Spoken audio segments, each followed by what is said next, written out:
Coming up on the Uplift, the company lighting things up for Ukraine, how they are giving back to a country in need. Then, some eye-opening generosity, the vision behind one man's decision to spend his time volunteering. And game-changing art.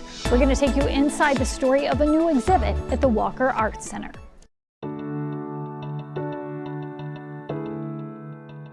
Welcome to the Uplift. In this digital series, we're going to be sharing some of our favorite stories we hope will put a smile on your face. It's our goal for you to just sit back, and we hope to lift your spirits for at least the next 30 minutes and hopefully for a lot longer. I'm Susan Elizabeth Littlefield. Thank you so much for being with us.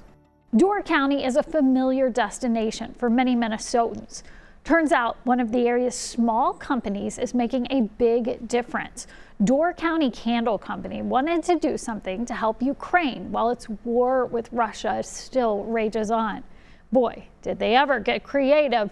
They created the Ukraine candle. As you can see, some of the candles are made by hand from start to finish, and the best part, 100% of the proceeds go to the war-torn country. The owner of the company is a second-generation Ukrainian herself, and sometimes her grandmother, who is from Ukraine, will help with production. They have already hit a huge milestone here. They have raised $1 million. The proceeds will specifically go towards Razom. That is a nonprofit responding to the invasion in Ukraine. A heartwarming story now from western Wisconsin. Students at Bangor Elementary School are learning that small acts of kindness can go a long way. These kids skip recess once a week to volunteer and to make these homemade hearts. The lesson is inspired by a local women's project where the crocheted hearts include messages for suicide prevention. Now, the school adapted that theme and focuses on the caring and sharing and the reminder of love on every backpack at the school. I'm trying to teach these kids we don't always have to get something back. We're going to get something back in return, so much more of just the feeling of caring and kindness. We're here to spread kindness and to show that everybody loves you. A retired eye doctor turned volunteer is making school calls instead of house calls.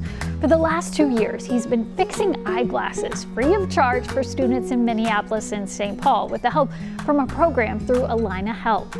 Our Derek James caught up with him to find out why he chooses to spend his time volunteering. Like on my left side, it goes down like this, so I constantly had to fix it. Pablo is one of a few dozen students at Farnsworth Aerospace's upper campus getting his eyeglasses repaired. The ball, it just came out face right here, and then they broke. This is a tough one. Your hinge is pretty bent.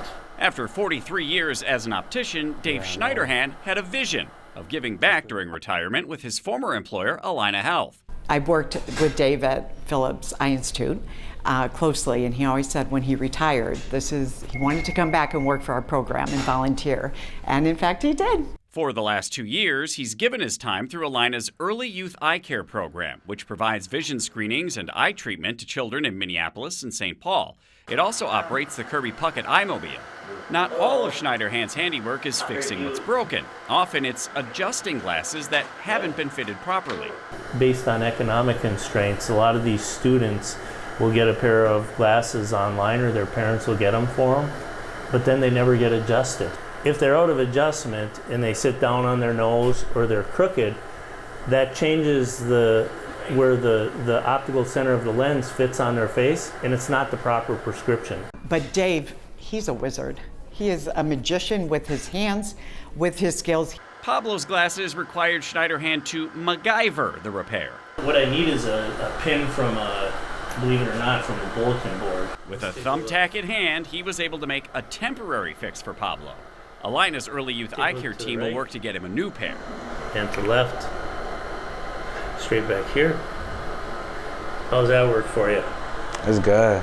Schneiderhan says he's enjoying helping and getting to know the kids from kindergarten up to the middle schoolers visiting with him today. You know, kids, they're absolutely adorable, and they're just fun to work with. Glasses or not, it's easy to see the volunteer spirit in Schneiderhan, although he humbly downplays his role. I don't view this as volunteering or work at all. Visitors to the Walker Art Center can now experience a never-before-seen exhibit, highlighting the colorful work of a world-renowned artist. It's a first-of-its-kind retrospective of Filipino artist Posita Abbott.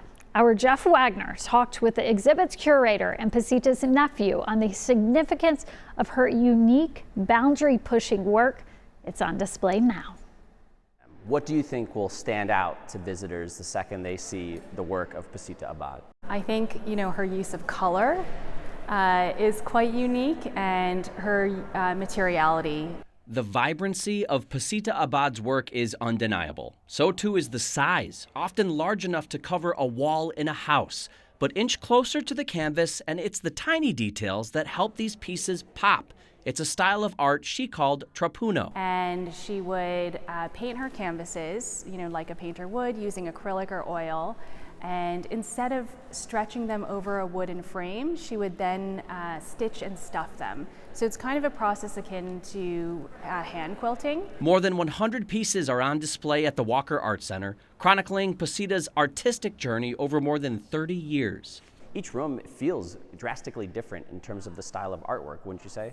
Yeah, for sure. So I think content-wise, she was very wide-ranging. Posita is an international artist, not just because she was born in the Philippines and went to college in the U.S., but how she traveled the world, visiting more than 60 countries and living in many of them, each time drawing new inspiration, from the spirit masks of Africa and Pacific Islands to the immigration experience in North America and even the depths of the sea. I mean, she said, there was no more vibrant colors than the marine life that I saw underwater. Trapuno carries a 3D effect. From buttons to beads to shells, the canvas comes to life with materials Posita collected on her travels. But each piece also tells its own story, like LA Liberty. She said there needs to be a history of these peoples too. Meant to honor Asian, Latin, and African immigrants who came to the U.S. Some pieces feel like photos, capturing a moment in time, often in countries where people of color lived a life of struggle. And the way she translated the madness of the world into these incredibly exuberant paintings is really an experience. Pio Abbott is Posita's nephew and curator of her estate. I don't think I'm exaggerating in saying that this is the biggest exhibition devoted to a Filipino artist in the U.S. That's led to pride and gratitude, not only in sharing his aunt's history and talent, but how she viewed the world from the Philippines and beyond. The curator said, every single one of Posita's paintings is an archive of a third world experience, the material, the chaos. And so to have all of them here is a real treat. Jeff Wagner, WCCO News. Up next on the Uplift, a hospital stay made a little more bearable thanks to a great four-legged friend. See the connection one young girl made with this therapy dog.